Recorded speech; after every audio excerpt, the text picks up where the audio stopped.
What's up guys? Here with a video wanting to showcase Soul Striker. Now I know it's been a while for Soul Striker to have its appearance ever since it got errated. It has its ups and downs now that the errata only allows you to awaken when you're 4 or less. I still think at the moment it's quite a viable deck. We've seen the ban list, Crimson Goku got hit.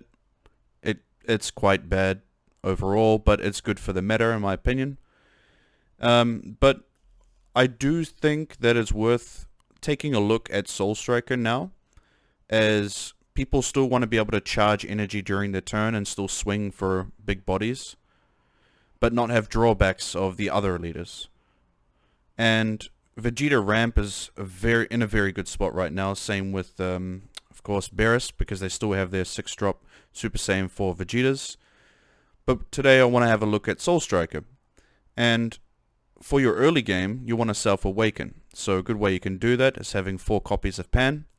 Allows you to bounce it back to your hand at the end of the turn, which then means if you need to, and you don't need to, cut down an extra life, things like that yourself, and you can just take a swing from your opponent, you can always charge this in between your turn, which will essentially, you want to do regardless, because it's going to help you build up your Z energy as early as possible.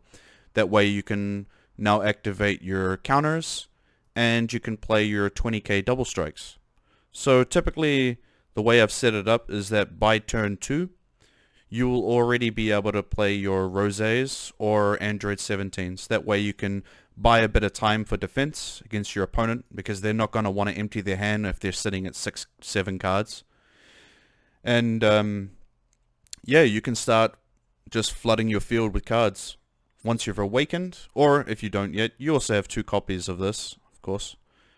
Once you've awakened, you can start setting up board. Actually have been considering switching out the baby for Zeno, surprisingly.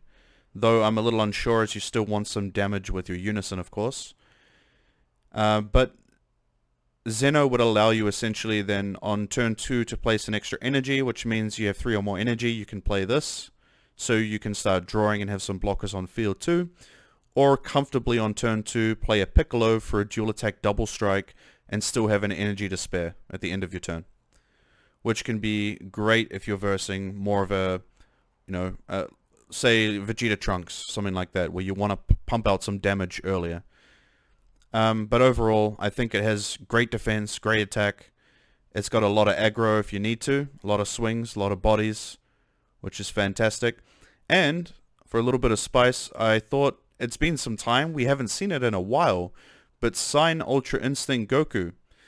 Now that the meta has slowed down a bit, and we've got a lot more barrier cards and nuisances to deal with, we have a lot of 4-cost cards overall. We've got, 4 here, 3 here, and 2 here. With the new promo, of course, this card's also can be handy if you need to start emptying out cards in your deck to thin it out. You can pay 1 energy if you have 3 or more energy, play this card, bounce a 5 or less from your opponent's field back to their hand, and then search for an Earthling World Tournament. And this is that, so you can easily grab this, start clearing out of your deck, if you happen to pull it, of course. And yeah, for 1 energy, you do 2 attacks, pay 1 more energy, play this, pay 1 more energy, and 2 cards from your hand. Oh no, 1 card from your hand. Play Sign Ultra Instinct.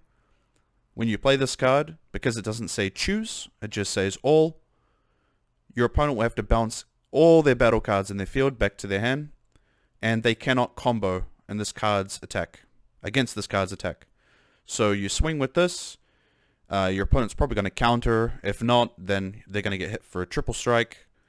Then you can play your Gohan, restand your Sign Ultra Instinct.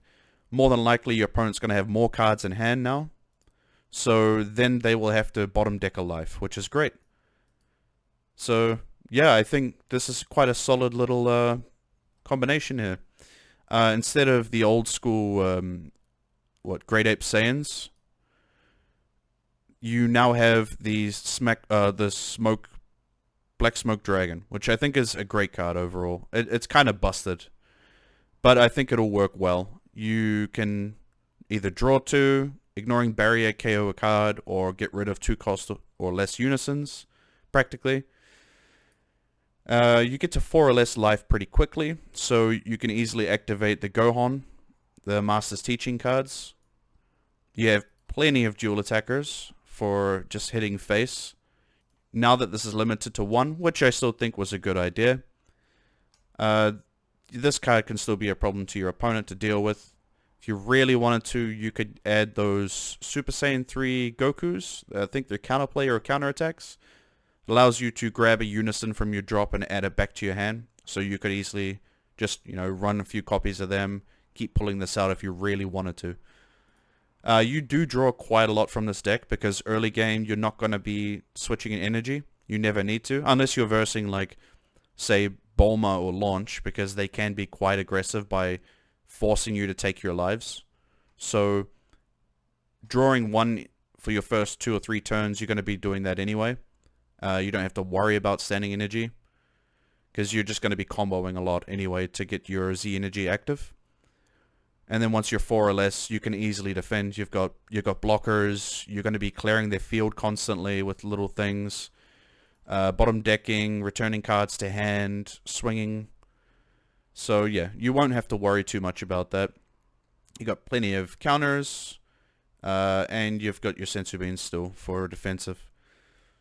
You can Z Awaken with this if your life's 3 or less. So more or less, you're not going to use this until you are probably like turn 7, turn 8 or something. So if you really have a long game, you can pop something like this out, which is a very solid Z leader. If you don't see a boss monster, you can't get your baby to trigger, or it's just gone. You've always got your Vegito, just one of. You don't need more in my opinion, because you're going to be hitting a lot of mid-range with this deck, with your double strikes, dual attackers. And of course for earlier field clear, you have your Cell, if you really need to do that. So you could, if you have turn 3, you could play this, clear their field, swing with your leader, restand 2 energies, and if, yeah, you know, it's easy. And of course you have barrier removal. So I hope you like it. It's just a simple explanation of why I see potential with Soul Striker again. If you like the video, like it. If you don't, you don't. Thanks for watching. Bye.